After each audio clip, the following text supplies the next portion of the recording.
Welcome to the Radiant Astrology Podcast, where we illuminate the wisdom of the cosmos for spiritual insight and soul-level healing. I'm your host, Christina Caudill. Thank you for joining me. Hello, this is Christina Caudill, and welcome to the Radiant Astrology Podcast. In this episode, I'll be sharing my part 2 of my conversation with the astrologer Gray Crawford on the Uranus opposition. Now, if you'll remember part 1, we recorded on Uranus in Taurus, which is an 8-year transit, which just began in May. And now we're going to be talking about the Uranus opposition, which is a midlife transit that we all experience in our early 40s when Uranus comes to oppose our natal Uranus. And what's interesting is Gray is actually in his Uranus opposition. And when we recorded this, which was actually a couple of weeks ago, it was exact. And so he shares with us some of the insights from that transit. And now what's interesting is when I first approached Gray about speaking about the Uranus opposition for the podcast, he wasn't sure he could do it because he was getting ready for the UAC conference. And he ended up deciding to do it. And then like a few days later, he got the call from UAC in Chicago to speak on the Uranus opposition. And so I think that was synchronicity. And so actually the Uranus opposition can be a time, if we've been working with our Uranus and trying to actually actively individuate, it can be a time where we really ascend into that space of individuation. It's actually no surprise that a lot of astrologers, a lot of prominent astrologers find that time to be when they really resonate with their audience. Because Uranus rules astrology, at least in modern astrology it does. And so this is really something that I'll be really curious to really explore further because I'll be having my Uranus opposition in about a year. So those of you who are born about in the mid-70s, this is going to be our time for Uranus opposition. And before I get to the talk with Gray, just a few thoughts and some announcements. I'm really excited to be part of the Fresh Voices Summit that's going to be coming up July 22nd, and it's hosted by Astrology University. My good friend Tony Howard at Astrology University is putting on this summit of some up-and-coming voices in the astrology world, and I'm super excited to be one of those voices. So thank you so much, Tony. I'll be speaking on the transformative power of eclipses. And so as many of you know who've been following me, eclipses are something that I really focus on, especially because they really involve the lunar nodes, the nodes of destiny. And I think if there's one thing you can really find so much insight when it comes to our personal growth, it's really the lunar nodes. And so I'll be speaking about that. Now, I don't think the webpage is up quite yet, the Fresh Voices page, but make sure that you are signed up for my email newsletter at radiantastrology.com, and you'll get all the details as soon as they're released. I'm looking now at the date. The date is July 21st and 22nd. That's a Saturday and Sunday. And it's a free 2-day live event.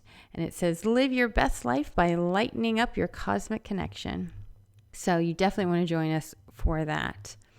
And as you know that I'll be doing my eclipse circles in July and August. We have 3 eclipses coming up. We've got 2 in July and 1 in August. And, that is pretty special because usually we have eclipses coming in pairs. And so this time we have 3 eclipses in a row. I'll be talking a lot more about that in the coming weeks, and I'll, of course, be hosting another eclipse circle this summer, so you don't want to miss out on that. Be sure you're signed up to my email list. Another thing I have coming up, I have so much coming up this summer. Kai Pacha is, he's my buddy over there at New Paradigm Astrology. And he and the dream team of astrologers is hosting a Summer of Love astrology course.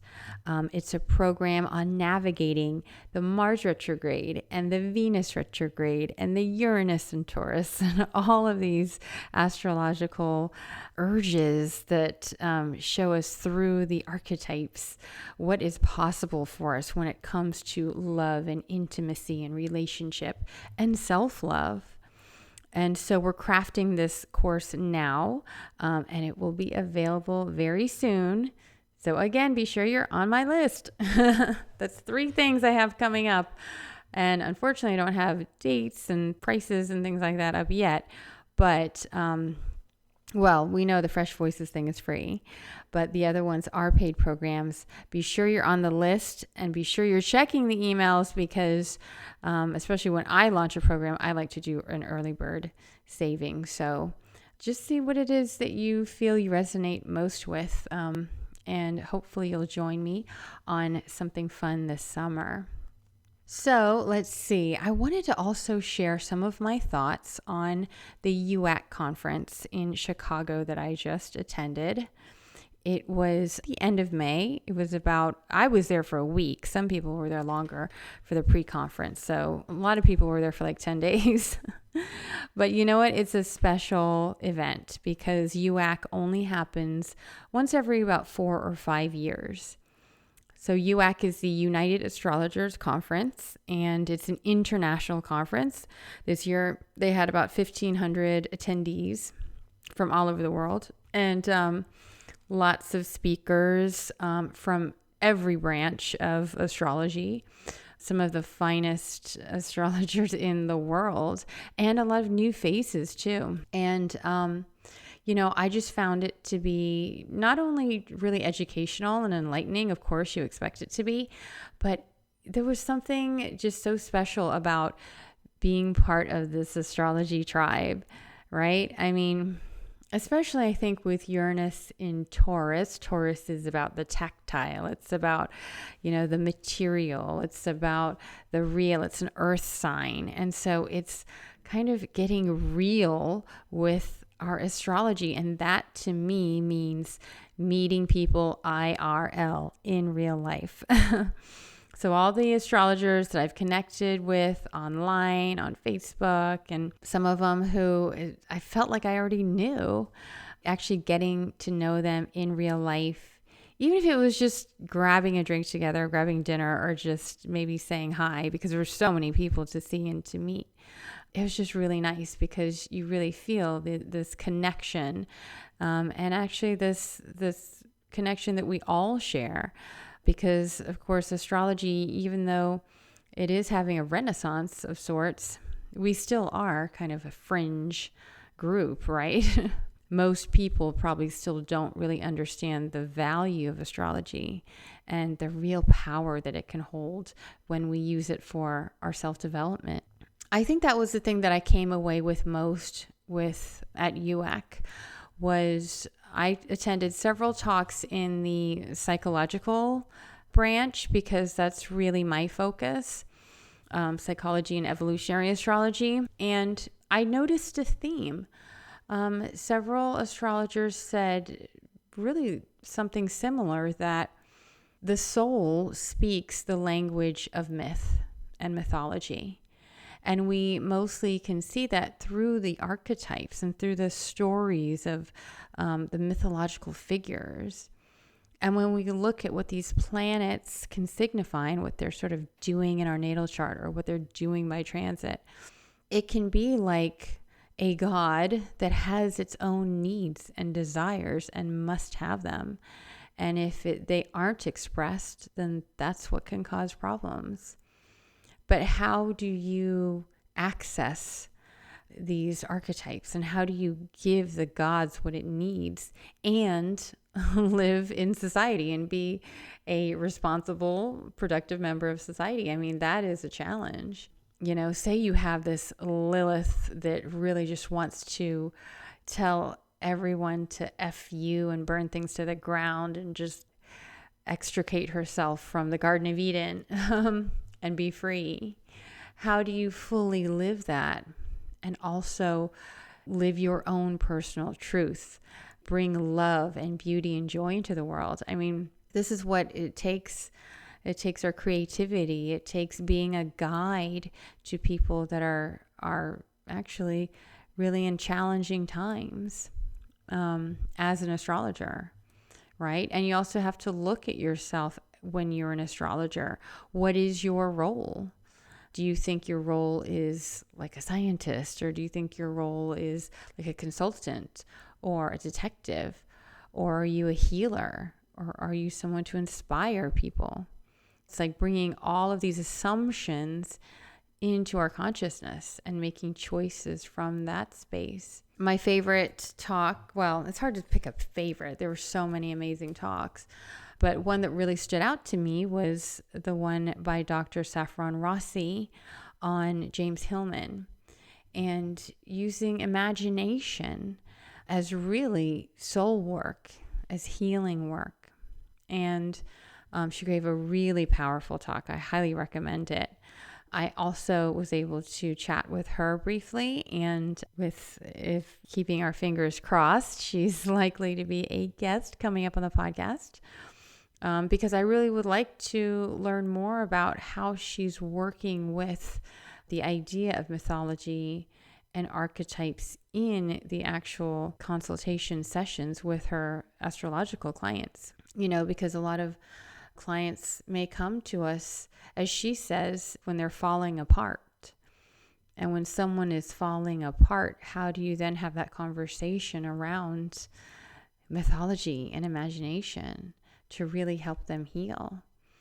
I think we don't value enough the idea of imagination, of our own creativity, and of our own powers of observation. I have a lot of times clients that come to me that want to know, what does this transit mean, or what's it going to mean, and what's going to happen? And sometimes they'll be right in it, it's like, well, the transit is happening now. So what is happening in your life? There's only so much that we can divine just through the symbols.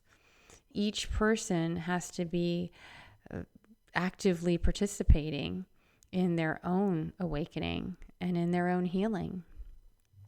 And speaking of healing, I also had an amazing post-conference workshop with Jane Ritter-Patrick, who is a medical astrologer.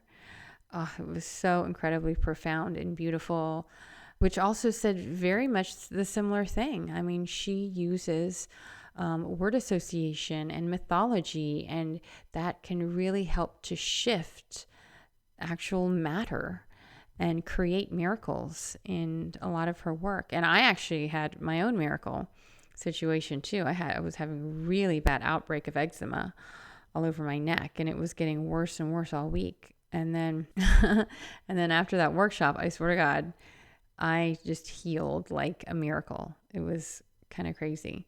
I wrote about it in the UAC group. So you have to be in the United Astrology Conference group to read about it.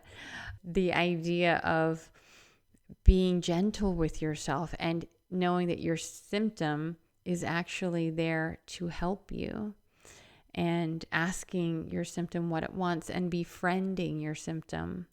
It can really work miracles. I know it did for me, so I am definitely a believer.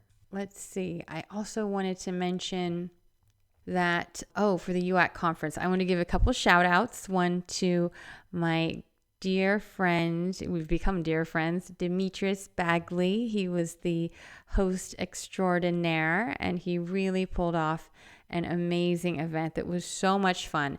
When Uranus entered Taurus rules my fifth house.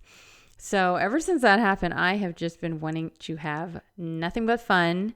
And so I had a lot of fun at UAC. I don't usually expect to have fun at an astrology conference, but you know what? It was an absolute blast. We had pretty much what turned out to be a costume party for the silent auction, which is like a 1920s theme. That was tons of fun.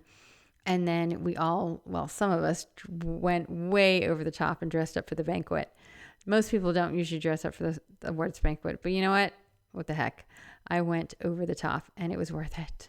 And of course, a special shout out to Laura Nalbandian and her brother Gregory. They just are the rock that really keeps this not only UAC going, but also NORWAC, and just makes us feel like we're all part of something special, something that has a real foundation and something that we can all be proud to be a part of. So just I have so much gratitude for everyone involved in UAC, for all the amazing people I met and will continue to connect with. So incredibly honored to be part of this tribe. So that is pretty much all I have before I introduce Gray Crawford. Now, when I was asking Gray what would be some tarot cards that would be really insightful for this talk, he gave me two. He said the Tower card and the Fool card. And so I used those images for the ad for this podcast episode. You know, the Tower card, most people see the Tower card and they think Uranus, which is true. That's totally what I think of Uranus, right? It's like something surprising. It's like a lightning bolt and everything gets topsy-turvy.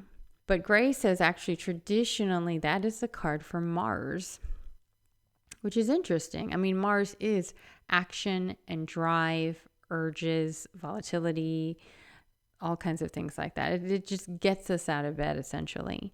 But it can also drive us to get into some tense battles or to be the warrior of our lives. And it's interesting with this Mars-Uranus square that we're having now pretty much on and off through September.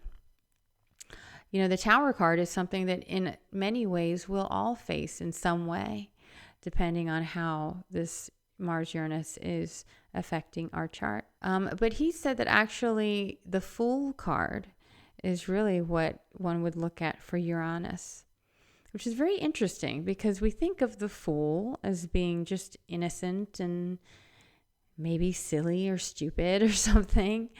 But actually, when we think of the Fool as beginner's mind, when we think of it as starting anew, starting afresh, you know, when we are the expert at something, or when we are the establishment, you know, or when we're established in life, at some point that can restrict the sense of aliveness. And maybe that is really ideally what we seek when we're having the Uranus opposition. We kind of want to be foolish again. We want to start anew. We want to know that there's possibility ahead of us. And it's actually really a beautiful thing to be foolish, to be the fool, to go where our heart wants to take us. And so with that, we'll keep in mind the beauty of the Fool and the power of the Tower card. And I will leave you with my talk with Gray Crawford on the Uranus opposition. I hope you enjoy it.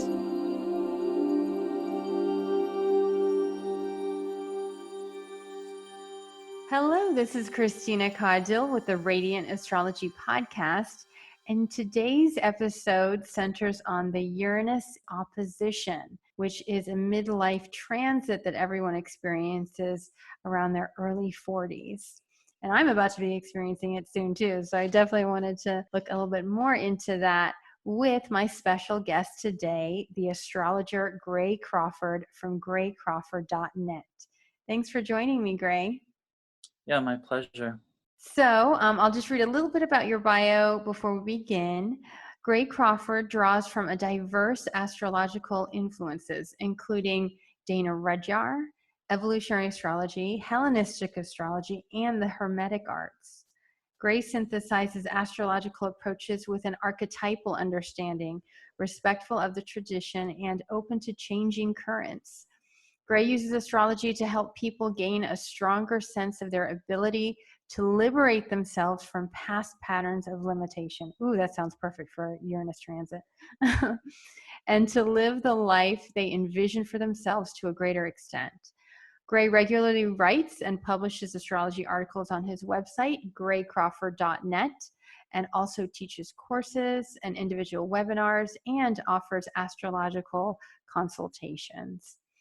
And I did want to also be sure I mentioned that Gray is about to be presenting at the upcoming United Astrology Conference, UAC, in Chicago, which is coming up from May 24 to the 30th. And you've got double lucky because you just got called on to give a second presentation. Is that right? Yeah, and that was an unexpected Uranus event that we work into this discussion. But Yeah. yes, I'm speaking, for those of you that are going, I'm going to be speaking Friday morning at 11 a.m. And that talk is called The Light and Shadow of Mercury in the Secondary Progress Chart. And that was the original lecture that I was selected to present. And that one is going to be going into, just like it says, Mercury in the Secondary Progress Chart. It's going to be entirely focused on that. And the light and shadow aspect of it is looking at the symbolism and how to interpret Mercury through the Secondary Progress Chart, in particular through the synodic cycle. So it's going to be less about Mercury changing signs and changing houses and more about Mercury, what section of its synodic cycle is kind of passing through when you're born, and what part of that cycle are you born into, which could be a morning star Mercury or an evening star Mercury, or you could have a Mercury that's not visible, and then as you might be born with Mercury direct, and then it goes retrograde by progression and that sort of thing. So it's going to be more focused on that. And then, just within this past week, I was asked to do another talk due to a cancellation. And so now I'm also going to be giving a talk on Uranus oppositions, which Isn't that great? Because we already were talking about you coming on the podcast for it. Yeah, it was a good synchronicity because even doing this podcast with you, I was like, I don't know if I have time because I work a full-time job outside of astrology, and I'm a single father. And so I'm always just kind of strapping together, using whatever free time I have just to even get the things I already do with astrology together. But yeah, I'm really glad I did, because then I got the email asking me to do this extra talk.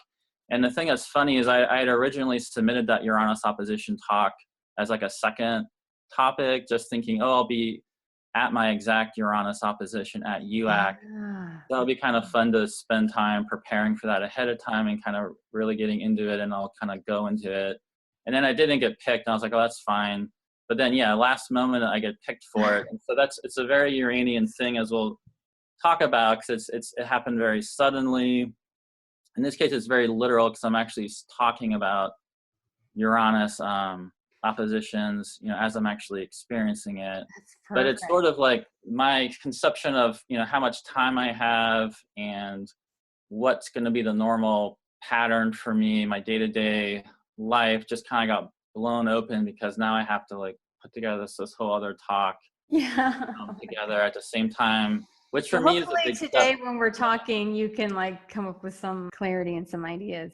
Yeah. Oh, definitely. I mean, the thing that relates to it for me, this is the first ever astrology conference I'm ever even speaking at. It's the first time I've ever even applied to speak at one, which I was already kind of connecting with Uranus opposition, because if there's ever been something you've been kind of holding back about yourself, but it's something you're really meant to do, typically as you come into the Uranus opposition period, or actually any impactful Uranus transit, that kind of gets blown open and kind of forced to integrate that part of yourself and express it. It's not going to really work to repress it and deny it and hold back from it any longer. So just even talking at astrology conference is a big deal for me. But then me giving another one to do just kind of took it up to another level. Yeah, and to me, it's almost mind-blowing that you haven't spoken in an astrology conference yet, because the quality of what you write and how you write about and what you share, and I've had a reading with you, and you're a high quality astrologer that I think it's about time. It's about time that you start speaking and presenting the material. I was looking at your website, and you say that you were influenced a lot by the work of Carl Jung and James Hillman. And I know Carl Jung speaks a lot about individuation, and that's what it kind of makes me think of. When you have some kind of Uranus transit, especially the Uranus opposition, denying what's trying to come through you just won't work. And that to me says this idea of individuation is a Uranian thing, because it's who we are meant to become. The acorn has the oak tree embedded in it. Yeah, very much so. And it's been interesting even going back and reading, although I haven't actually finished the first recent book by Liz Green or Dr. Green on Jung, but I've gotten mostly through the first book, which is cool to see how he's actually very much into traditional astrology and traditional magic and that sort of thing. But I actually think individuation goes beyond Uranus. But yes, it definitely is connected to Uranus. In the work of Jeff Green and that system of evolutionary astrology, it's actually even very explicit. He explicitly connects Uranus to individuation. And as he's in that system is working with it in connection to Aquarius, that gets connected in. And so does the 11th house. And so it's pretty typical. Anybody that's been influenced by him, when you hear them talk about Uranus, they tend to link it in with that individuation idea. And it's a good correlation. One of the things that's interesting about that, I think, I've actually moved much more to actually using Saturn in my own practice as a ruler for Aquarius. And even in the past, when I learned evolutionary astrology, I honestly never really did much of the look at the 11th house and then you look to look to Uranus. Okay. But So one you use thing all traditional rulers for the most part? at this point, yeah, I do, because I have learned evolutionary astrology before, and I'm somebody that learned from Jeff Green versus like Stephen Forrest. But if I'm going to do that, so, in my mind, I can just flip the chart and just look at it that way if I want to. And, if I want to really get what that system would show me, I am going to use Uranus ruling Aquarius. But that's the only time I actually use it. It's kind of for that specific. So when you say that you think it goes beyond whatever. Uranus, the idea of individuation, Yeah. so you think it's Saturn and Uranus, or you focus mostly on Saturn? Yeah, you can look at a lot. Well, the thing with the 11th house, that's a point I wanted to make, because if you look at traditional text, the 11th house was the house of the good daimon, and the 12th house was the house of the bad daimon. And so this concept of the daimon is actually there with the 11th house. You can see this in Dr. Green's book about Jung, and he's talking about the daimon, and he's talking about in terms of the unconscious and this aspect of your higher self. And it can be the shadow, it can be the parts of the golden shadow, it can be these things that you've buried within you that they come to the surface. And there is an aspect of that links in with the myth of Uranus, like the sky god, the lover of Gaia, and he's stuffing all the titans and the monsters back into the earth. And then even with Prometheus, how they connect Prometheus to Uranus. And Prometheus likewise took the side of the Olympians in the war, which then led to all of the titans being driven down under the earth. And so we do talk about Uranus in that way, that there's these unconscious forces that kind of can shape our life and even kind of arrange our life for us in some ways. And gaining more awareness for that, helps us navigate and make choices as much as we can to align with that. It also sort of suggests there's sort of something beyond our control happening with that. And that's actually really the way Jung seems to work with the daimon. The daimon shows up in a lot of different forms, that they're like these intermediary spirits between us and the gods and goddesses. They show up they're the spirits at like oracles. Is it this a similar concept as a muse? I think that's kind of what I got from listening to Liz Green talk about it. And I think she even did mention it as a muse, because in order to work with the diamond, you must be in a space of receptivity. So you're receiving the diamond's sort of direction, and it almost, I don't know if it possesses you or influences you to create. Is that how you understand it? Yeah, I think it's a little different than the muses, but there's something similar though about it, and that receptive element is very important. That, you know, it's something to actually make contact with within, and that you can have that dialogue, like all those Jungian concepts of active imagination and having this inner dialogue with your anima. You know, he came up with all these terms which are sort of cloaking the fact he's actually talking about the same thing, you know, that these ancient philosophers were talking about. But one of the things that's interesting to me about that also, though, is another form of the daimon is this idea of the higher self. And there's that form that shows up in Plato, like the myth of like when the daimon is, you know, when you're there, you know, with necessity, you know, the fates, and you're picking your life, but you know, you drink this water that makes you forget that you've chosen this life, you know, based off of these images or however that works. You know, there's this guardian daimon that is given to you at that time that remembers your destinies, and you know, is there accompanying you and helping, you know, guide you towards that. And one of the things that's interesting to me about that is, at least in Jeff Green's form of working with Uranus, which people like Mark Jones work with it in the same way, is that Uranus is that long-term memory of the soul that remembers everything. And this idea of Uranus helping you liberate, you know, becoming aware of this bigger picture that's within your soul. There's a thing there with the 11th house, with being the house of the good daimon, that I just think is kind of interesting. And yes, it's definitely, Uranus is a concept I do connect in with individuation very strongly. I just meant that it's not like the only thing you can look at. And like if somebody was working totally traditionally, not even using Uranus in their chart interpretation, they could still be talking to me about, in my opinion, they could be working with somebody around individuation and not even using Uranus. I wouldn't do that because I think Uranus is really important to look at in charts. So I personally always use it. But well, yeah, and also Uranus, I mean, when we think of it as the great liberator, and it's also a symbolic of the collective, so it's connecting us to something greater, you know, and it's when the planet's beyond Saturn. But I also think that, you know, when you look at a lot of modern astrology and even some evolutionary astrology, it does look at Saturn bad. Saturn keeps us in the matrix, you know, and Uranus liberates us and liberates us from the matrix. But it's actually, I think, you know, a really more holistic view is Saturn has its place. Saturn does help us to have appropriate boundaries and structure and responsibility. And Uranus can help to break that up and give a freedom into who we are individuating into. But yeah, you need to also have Saturn to keep things in context, I would imagine.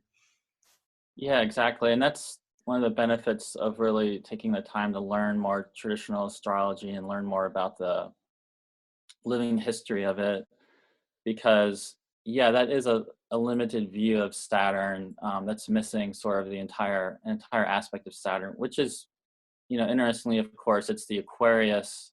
Aquarius is a diurnal home of Saturn. Saturn has triplicity, dignity, and air signs. So Saturn actually really likes Aquarius. And, you know, Rob Hand has talked a lot about like a very higher Saturn in that way. You know, Saturn can go out and separate itself from consensus, status quo thinking, and through inner contemplation, you know, open up to this vaster realm of awareness. Yeah, it's actually very important to take into account in connection with Uranus, and certainly in terms of the Uranus opposition, which we'll get to later. You know, there's the Saturn return we have around, you know, 29, 30, that comes before that. And then when we get to the Uranus opposition, it's usually happening sort of around the time that Saturn opposition kind of comes in in the same general time period.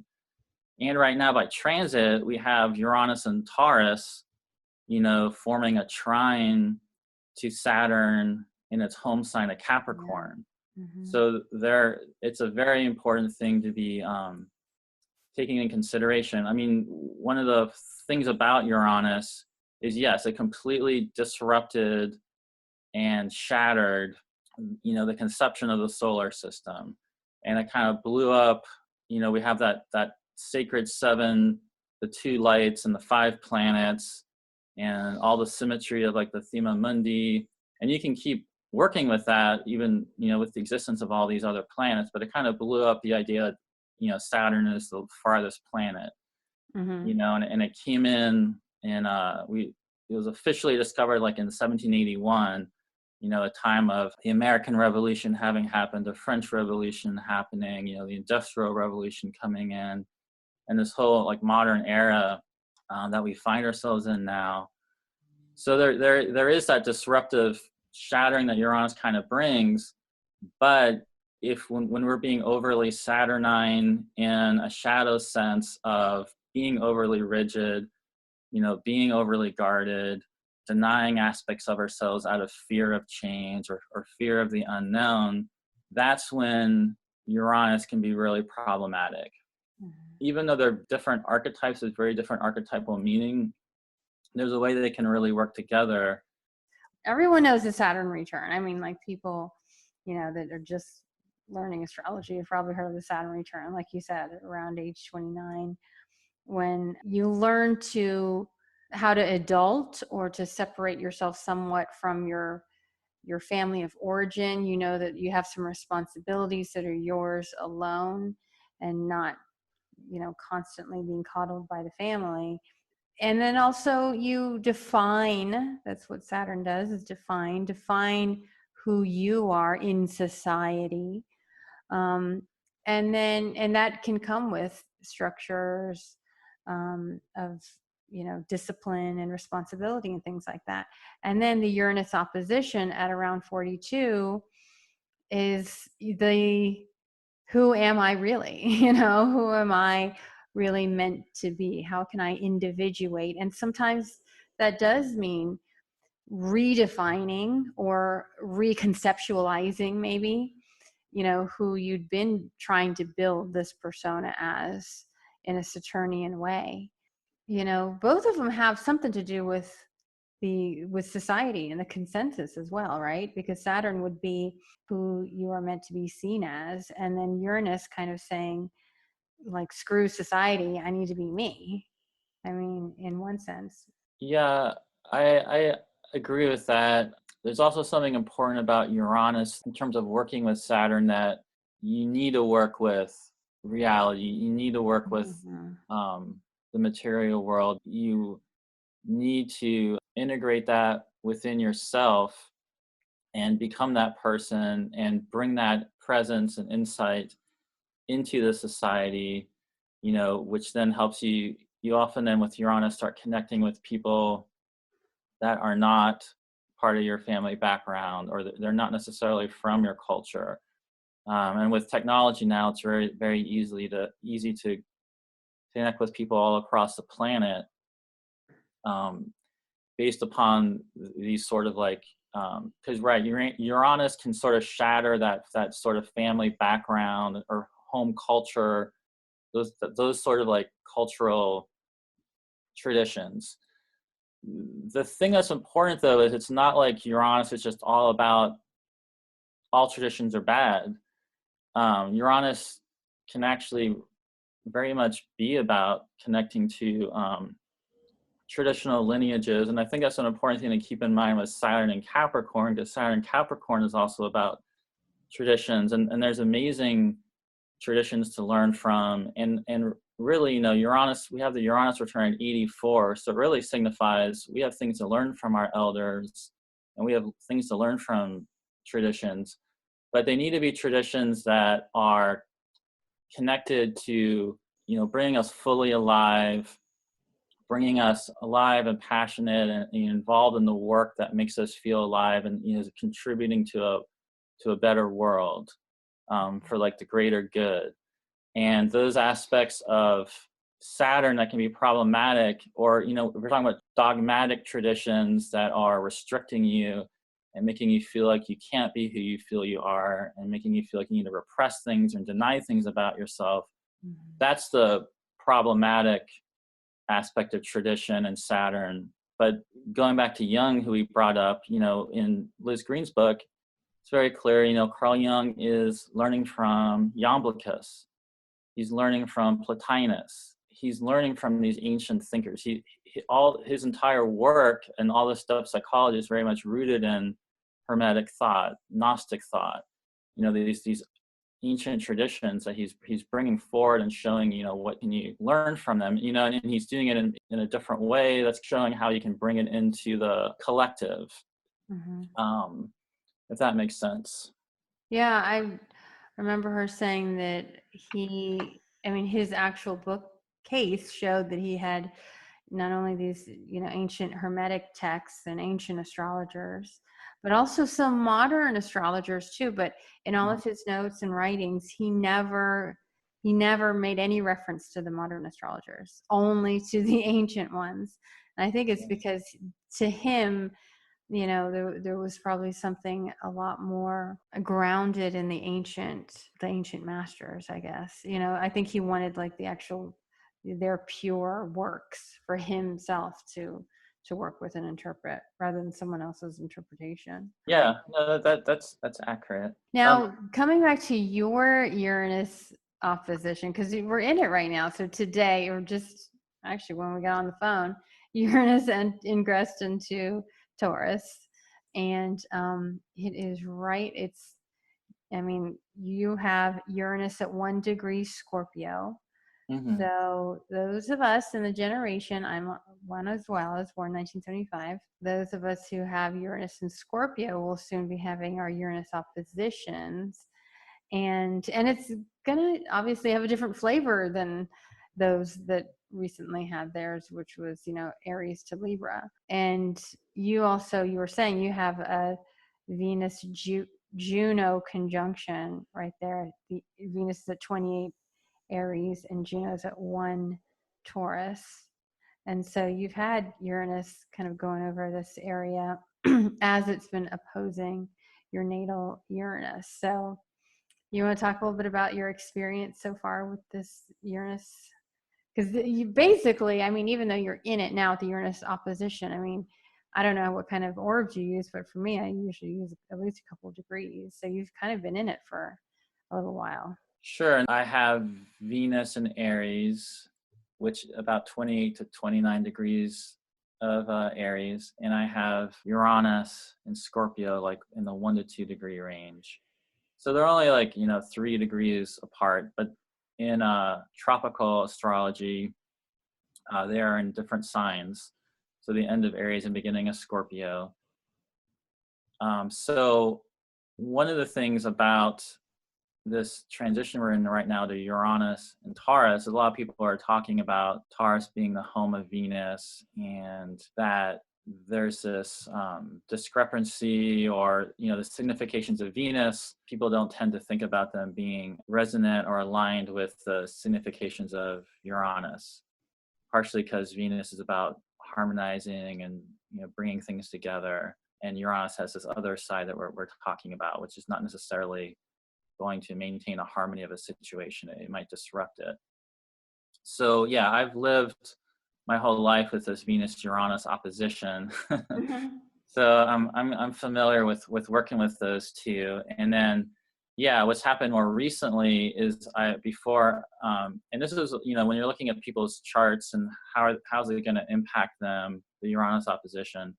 In my case, I'm somebody that has something at the end of Aries. And so I've been getting Uranus on that leading into the exact Uranus opposition. So I've been having Uranus on my Venus. And as far as people that are afraid, because I've actually been noticing there's a lot of fear about this the Taurus. I'm not sure if that's partially just because there's people that have been learning astrology more recently, so they're not used to experiencing Uranus changing a sign. And it's true that it is really dramatic.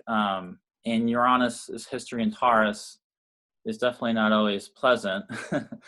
But I could just share for people that are worried about really, this entire time of me having Uranus actually on my Venus has not been volatile for relationships for me. I've actually been in a very stable relationship that actually for me kind of came in as Uranus came towards my Venus. So I sort of like entered a new relationship as Uranus also was approaching my Venus. And Is that's there anything Uranian about it? I mean, yeah, so okay. that's what I was going to say, is because I'm a Venus Uranus person, so I'm familiar with this. And I've heard actually Chris Brennan talk about this sometimes, people that listen to his podcast. I know he's mentioned this before in his podcast, and it's very true that if you're a Venus Uranus person, you need to ally with Uranus, and your relationships are going to have obviously a Uranian quality. And it's going to be helpful to be working with that. So like the more your relationship is engaging with Uranus, and Uranus is able to really come through with that, you're kind of flowing more with that energies. If your relationship is somewhat Uranian in some ways, it's less likely, in my opinion, that Uranus aspect is going to cause you as much trouble. Because if you're dealing with Uranus in a Venus situation, and that Venus situation is repressing or denying or not working with Uranus, Uranus is like, you need to move with me and work with me here. So in this relationship, well, for one, she's younger than me, so there's an age difference. Another thing is she's an astrologer and into practicing, magic and witchcraft, shamanism, things that are outside the normal conventional. Okay, yeah, And unconventional. That's definitely a Uranian trait. yeah, and also she's into she's a politically minded, she is a more of an activist type of a personality in the way she looks at the world with around social justice concepts. So she So is Uranus in some ways. yeah, yeah. And the thing that was kind of funny is the one thing that happened, I would have to say, that was, so when I actually got Uranus actually on my Venus, there wasn't anything in the relationship that was going, volatile or breaking apart or anything. But I was driving this old Subaru. I had this 2001 Subaru that I was intending to basically, determine to have this Subaru keep going. And pretty much exactly when Uranus got to my Venus, my Subaru blew out on the highway. Oh man. And I then suddenly had to get a new car, which was a very kind of Uranian thing in terms of, it was very shocking. Like, how am I going to get myself out of this situation? I don't have a lot of money saved up to do that. In my case, luckily my parents helped me out just getting through that initial stress. And I ended up with a 2016 car that's complete. I mean, so it was like this completely, the difference between the two cars, it's almost like it's not like it's a spaceship, but it's very different in comparison to the 2001 car. And so it was a total upgrade, which I really actually needed because it has way better mileage. It just drives better. I can do a lot of things with it. I can travel around the area more to do the work I want to do. So it was, and once that happened, I kind of realized that, I was really holding off on not wanting to deal with buying a new car, but I really needed to. It needed to really happen. And in that case, that part of my life did kind of blow up. So something can come in like that, but it's not like if you're in a relationship now and you're really happy and it's really passionate and you're both able to do your work together and you're not feeling like restricted by it, or that you can't be yourself within this relationship, there's no reason Uranus coming into Taurus right now or impacting, a relationship part of your life has to be this relationship's going to end in this shocking fashion. So that's yeah, a really, I think everybody, so many people are bracing for that to happen. There was one woman in one of the groups I was in that said, "Oh my God, what's going to happen with Uranus is coming into my 7th house, and I just got married." Well, you just got married, so maybe that is what Uranus is signifying. There was a change in your relationship status, and that just happened. So it's it can be relationship changes. And like you said, unexpected things. Maybe you need, more freedom. I mean, Uranus is on my composite descendant with my husband. And what's interesting is I used to work for him when he had the art gallery. And now this summer we decided, because he's in school and so he has the summer off, he's coming to work for me. So that's like, and the seventh house is also, it's marriage, it's also business partners and, partnerships, contracts of all kinds. Something I was reading recently in a book by Tim Addy called Seven Myths of the Soul, and this way he brings in Prometheus into that book. He talked about Prometheus asked the question, what am I not? And I thought that was a very just simplistic phrase that has, complex repercussions to think about in terms of Uranus, and particularly Uranus opposition. What am I not myself? I need to embrace and express my own creativity. I mean, how many people out there really have something they know that they want to express in the world? I think that's a gift to be able to even recognize. Right.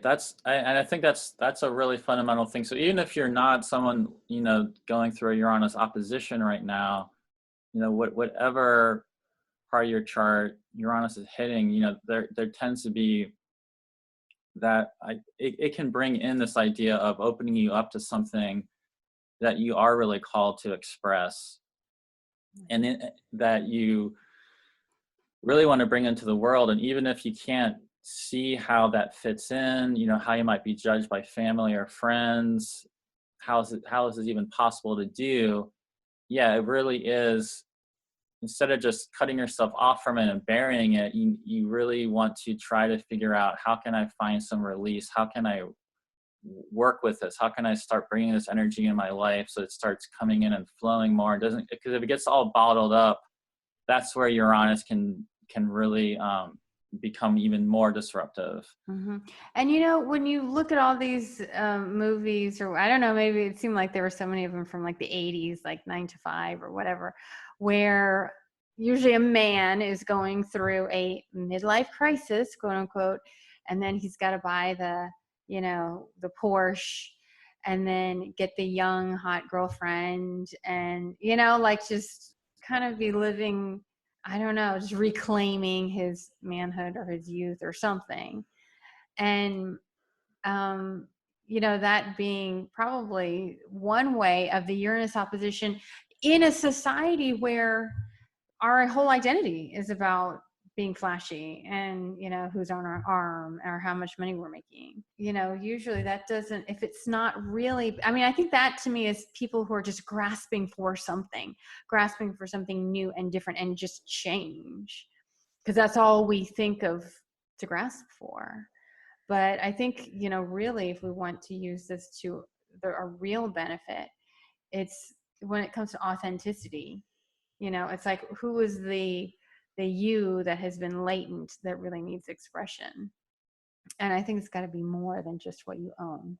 Yeah, well, one of the lessons too that comes in with Prometheus is hubris, and a danger of hubris, and which is excessive pride. And he brought fire to humanity, and what have we done with that fire?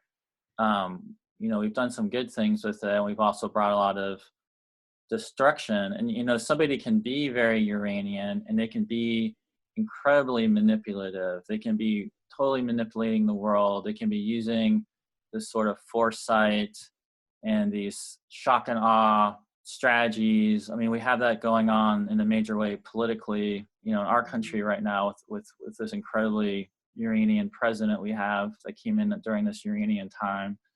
And we can see that in many other places going on. But there's this other side of Uranus, which I think is one of the things that could go with the movement of Uranus into Taurus. That is one side of it that I actually, when I wrote something recently in Uranus and Taurus, and I tried to go into that a little bit, because there's lots of ways you can go into it. And one thing I think, though, instead of feeding that, so right, even in astrology, where we have astrology, at least for me, the reason to be in astrology is to help people and help heal people and inspire people. But certainly in astrology too, there's lots of people that into like fame or just becoming famous or well known. And in any field you can have that. And instead of being attached to like how you appear to others or how much money you have, right, or like how much status you have and that sort of thing, I guess in our day and age we can connect a lot to like social media, but it could come out in all kinds of different ways. If you're actually nourished from deep inside of yourself by this like passion that's really bringing you alive, I think that's the real richness of what Uranus can bring. So instead of it being about these like outer flashy external things, which you certainly can use Uranus to do, if it's more about doing that own, the work for itself, something that makes you really passionate, and then sure, maybe that's going to actually lead you to getting more attention and status in a way. But at that point, I feel like you're kind of riding more with Uranus rather than just trying to manipulate things, which to me is a healthier way to work with it. I mean, I know as much as I love astrology, sometimes it's agony for me to sit there and write and do all this stuff. But there's something that gives me fulfillment with it that I can explain. Mm-hmm. Totally. And what about with you? I want to hear about what do you think, I mean, now that Uranus has just shifted into Taurus, so we still need to be observant of, how that will manifest. But what do we think with Uranus and Taurus and for the Uranus in Scorpio generation? Because Taurus can be about overly focused on survival and limiting one's focus in order to just focus on safety, survival, peace, whatever. And Scorpio being about taking the risk and going into the unknown and going into the dark and dealing with what is dark, but that must be faced for evolution, or they also call it the axis of the pleasure principle, with Taurus being like masturbation and Scorpio being like sex or something. There's so many significations for this axis, but what do you think that our generation can maybe look forward to with the Uranus opposition and these signs? Yeah, well, I guess if anyone in our generation, so this is like people like 1974, 75, 76, 70, I don't have it in front of me right now. To go to like 80, the 80s, let's see. Should have had that handy. Anyway, I'll look it up. Late 70s. If any of us have been ever asking ourselves, why were you born with Uranus and Scorpio? I think all you have to do is pay attention to what's happening in the world right now to find out, because we're obviously in a very dark place with very dark forces operating right now. And certainly there is a lot of concern with people just on a basic survival level, just a question of like, how am I even going to have enough money to have food for myself to eat and my kids? How can I even find housing for myself? The gig economy is really big right now, but it's people just doing one gig after the other and just making enough money. Yeah, so you can't be buying a house and having a mortgage when you're just cobbling together your financial situation. Yeah, and I didn't mention this before, but actually, my full-time job, I'm a social worker, and I work actually through Child Protective Services. And also, this is a program we have in Washington called the Family Assessment Response Program, which is a sort of alternative form of Child Protective Services. But I am one of the people that's considered like the first responder people that are, showing up to a situation which, oftentimes can be very traumatic or people in a very dark place at times. And so, yeah, there's so many people really struggling right now, all over the place. I think to go back to what you're saying about Uranus coming into Taurus and sort of in connection to what you were bringing up before, one of the things we can associate with that I think both traditional people as well as, more modern or let's say evolutionary astrology type of people can all agree on, at least, is that, I think everybody does connect Taurus with like values, Mm-hmm. and inner values besides just like currency values and market values. And so one of the things about that is, we kind of live from our values. So one of the things that can be very unsettling with this transit for people could perhaps be because Taurus can really kind of dig into its values, and it's attached to them, and it wants to its qualities are very good for cultivating things that are enduring. Like this idea of agriculture and like farming is very resonant with Taurus. And something actually I wrote in my article, this philosopher Peter Kingsley that I've been into, I was listening to a workshop not too long ago and realizing it really connects well with Uranus and Taurus, because he talks about this sort of like inner agriculture and becoming a farmer of the unseen realm by really kind of going inside yourself into this place of inner sensation, which can connect you to this sort of Uranian place of like these new insights and these new values you want to bring in, which is kind of what we're talking about as like the ideal. But that can be really challenging for people. On one hand, it could be something that really overturns the way they've been living their life, and they kind of realize I have to do something completely different now. And certainly Taurus also connects in with just basic survival. And unfortunately, there is a precedent, in when things are really hard economically, some really nasty forces can arise in the world. And, just like last time Uranus went into Taurus, we had the Great Depression had been going on, like leading into it. We had like the Nazis rising in Germany, it broke out into, Nazi Germany and all these fascist powers. Right now we have a kind of a similar situation where with Uranus and Aries, we went into some difficult economics. People are really struggling. And for whatever reason, it's once again brought up this wave of white supremacy and Nazis and fascists, in our country, in Europe. It's there, and it does need to be acknowledged and not like pretend like it's, it's something that needs to really be addressed. Somebody that I was just listening to that was really inspiring to me, he was on Democracy Now! And you go to Democracy Now! If any of this sounds interesting to you, you could listen to him. His name is Yanis Varoufakis. I think I just blew his name, but he was a former finance minister of Greece back when they were having their economic crisis, and now he's professor, and he's involved in this sort of progressive democracy movement in Europe. But he was talking a lot about economic forces, and this thing he said that I thought was really apt for it is he talked about the importance of empowering citizens to speak authoritatively about the economy is a prerequisite for democracy and a precondition for a good society. And that we really need to, is basically saying we need to really liberate people from their fear of understanding the economy, because, that fear really keeps them away from having any sense of power and agency, which is what we need actually for democracy. And for example, he was really, when Amy Goodman brought up like Bitcoin, he was just like, oh, that's just going to crash. He doesn't think that's what we need, because the economy should actually be connected to democracy, ideally.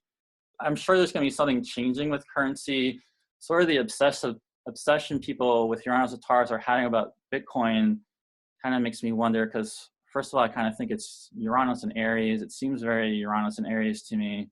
Yeah, and it was initiated during Uranus and Aries. Yeah. So it's not purely a Uranus and Taurus thing, like you had mentioned to me when we were talking about it before.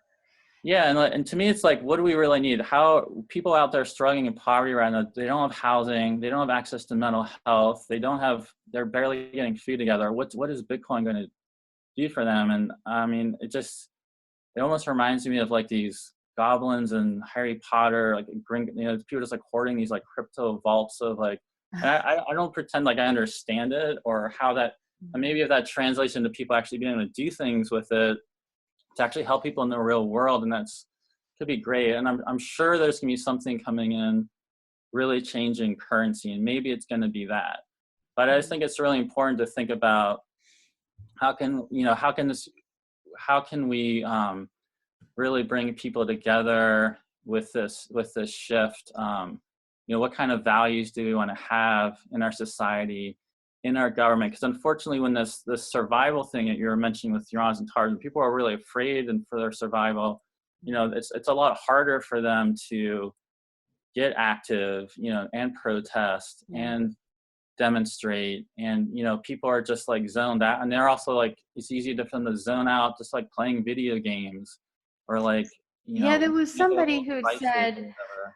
I saw some activist who's been going around, I don't know who it was, but he'd said, I'm an anarchist, I want to have a revolution, but everyone's too busy shopping, and we could be distracting ourselves with things like shopping, because even if we know there's more important things, more important business to take care of, but if we don't, like you said, don't know how to, we're not educated enough, or we feel disempowered, then we may not. I mean, when you were talking about, say, for instance, the last time we had Uranus and Taurus in the late 30s and 1940s, and Pluto at the time was in Cancer.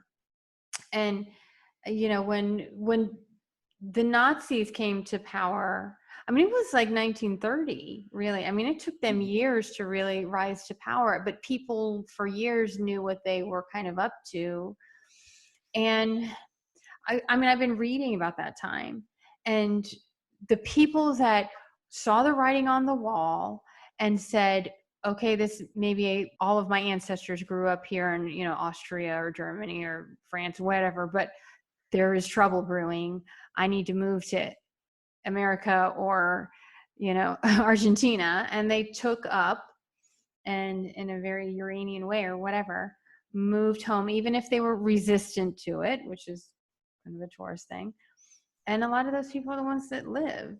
I'm not saying the same thing will happen now.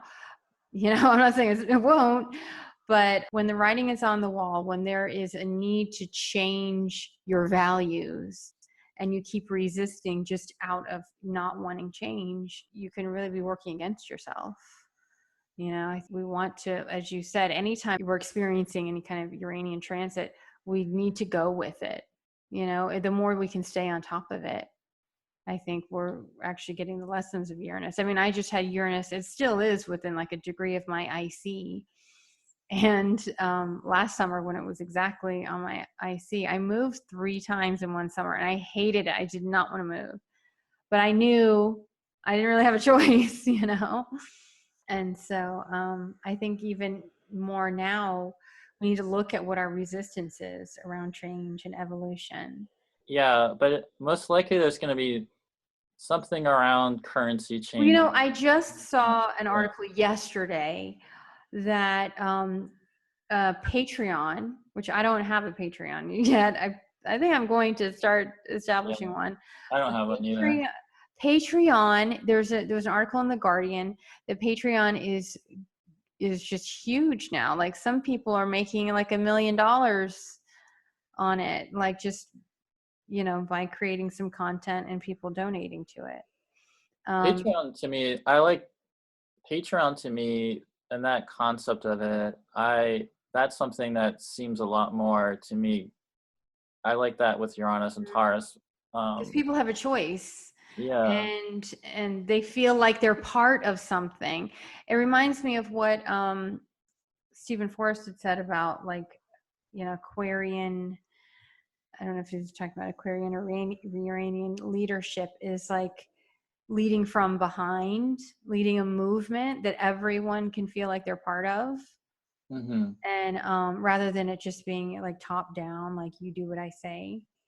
And I think that there is something very communal with something like Patreon, because it's patronage, it's ultimately the people that are giving even like $5 a month.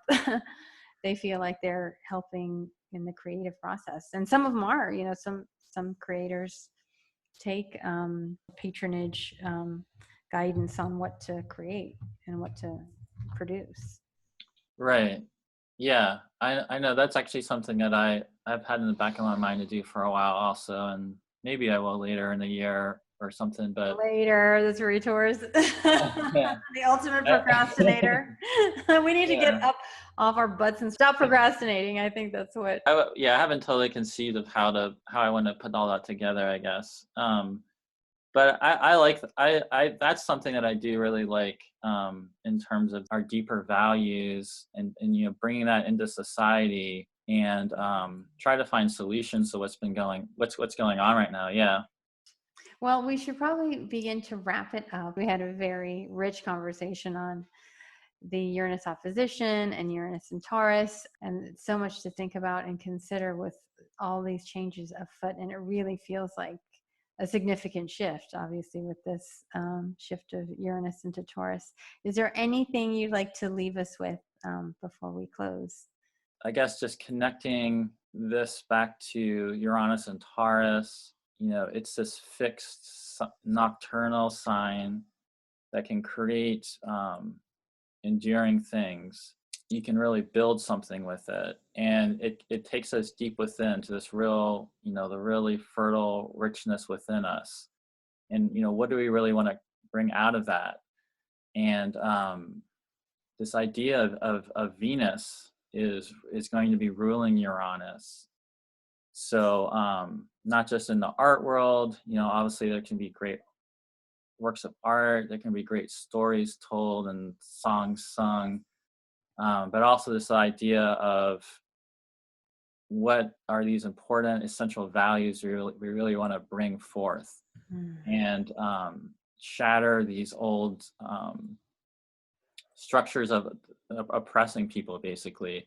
But at the same time, it's not just shattering that, right? It's working with Saturn in Capricorn, and then working with Saturn in Aquarius to, we need to work on bringing in these new structures and new agreements that we're going to honor, to create a better society.